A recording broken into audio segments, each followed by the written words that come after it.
কালীগঞ্জের নাবালিকা তামান্না খাতুনের নির্মম হত্যাকাণ্ডের প্রতিবাদে পথে নামল ভারতীয় জাতীয় কংগ্রেস।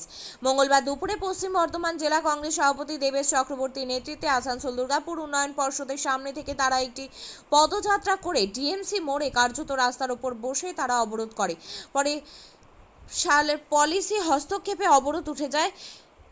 জেলা কংগ্রেস সভাপতি দেবেশ চক্রবর্তী জানান, শাসক দল সকেট বোমা নিয়ে গণনা কেন্দ্রে গিয়েছিল, কারণ তারা জানতো যদি তারা পরাজিত হয় তাহলে সেটি ব্যবহার করবে। পাশাপাশি তিনি পুলিশের বিরুদ্ধে অভিযোগ করে বলেন, পুলিশ বিরোধীদের জন্য সক্রিয়, কিন্তু শাসক দলের নেতাদের কেশাগ্র স্পর্শ করে না। করেছে এই নির্লজ্জ ঘটনার প্রতিবাদে গোটা পশ্চিমবঙ্গ জুড়ে ভারতীয় জাতীয় কংগ্রেস আজকে আমরা রাস্তায় নেমে প্রতিবাদ মিছিল সংগঠিত করছি। আমরা বিভিন্ন জায়গায় বিক্ষোভ পথ অবরোধের মাধ্যমে আমরা তামান্না খাতুনের খুনিদের বিচার চাই। যারা উন্মত্ত হয়ে কালকে পুলিশের সামনে হত্যালীলা চালিয়েছে, আমরা তাদের শাস্তি চাই। পুলিশ বিরোধীদের ব্যাপারে সক্রিয়, কিন্তু পুলিশ কোনোদিনও শাসক দল যারা হত্যালীলা করছে তাদের একটাকেও কর্ণপাত করে না, তাদের ধরে না। বিভিন্ন ঘটনায় গিয়ে দেখবেন পশ্চিমবঙ্গ, পশ্চিম বর্ধমান, দুর্গাপুর, আসানসোল, শিল্পাঞ্চলে দেখবেন বিরোধীদের উপর যত এদের নির্যাতন, এরা কখনোই শাসক দলের কেশাগ্র স্পর্শ করতে পারে। যে ঘটনা কালকে আমরা দেখলাম যেটা বিজয় মিছিল, তো বিজয় মিছিলে সাধারণত পটকা বাজি এগুলো ফাটাতে দেখি, কালকে অভিযোগ সকেট বোম ব্যবহার করা।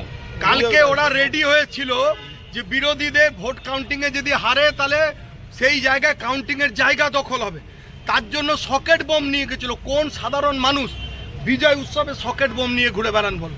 তৃণমূলের দুষ্কৃতীরা পুলিশের মদতে কালকে ওখানে বিজয় মিছিল করে সকেট বোম দিয়ে বাচ্চা মেয়েটাকে হত্যা করেছে। আপনিও কি মুরগি প্রতিপালন করে আর্থিক লাভের মুখ দেখতে চান?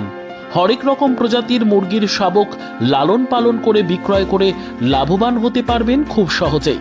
তাহলে আর চিন্তা নেই, আপনার জন্য প্রচেষ্টা নিয়ে এসেছে সেই সুযোগ। একই ফার্মে হরেক রকম প্রজাতির মুরগি পেয়ে যাবেন এখানে রয়েছে করকনাথ মুরগি, এছাড়াও আছে গিনি, ফ্রিগেল, টার্কি দেশি, এছাড়াও কোয়েল মুরগির শাবক পাইকারি এবং খুচরো বিক্রয় করা হয়।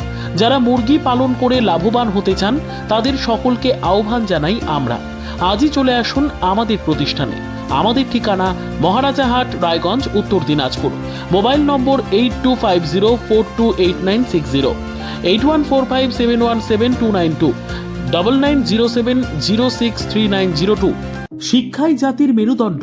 ছোট ছোট শিশুদের প্রাথমিক শিক্ষা পরিপূর্ণ না হলে আগামীতে সেই শিশুরা সঠিক পথে চলতে গিয়ে হোঁচট খায়।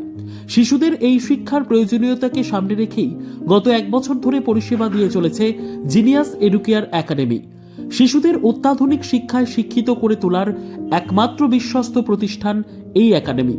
এখানে অভিজ্ঞ শিক্ষক শিক্ষিকা দ্বারা যত্ন সহকারে মাতৃভাষা বাংলা মাধ্যমে পড়ুয়াদের শিক্ষা দেওয়া হয়। একেবারে খেলার ছলে বিনোদনমূলকভাবে বাচ্চাদের এখানে পাঠ দেওয়া হয়। পড়াশোনার পাশাপাশি বাচ্চাদের বিনোদনের ব্যবস্থাও রয়েছে এখানে।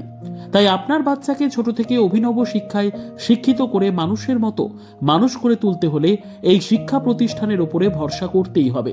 আমাদের ঠিকানা জিনিয়াস এডুকেয়ার একাডেমি, স্থান ঘুঘুডাঙ্গা মোড়, পোস্ট ভূপালপুর, রায়গঞ্জ, উত্তর দিনাজপুর। মোবাইল নম্বর 9563630109 অথবা 7029042308।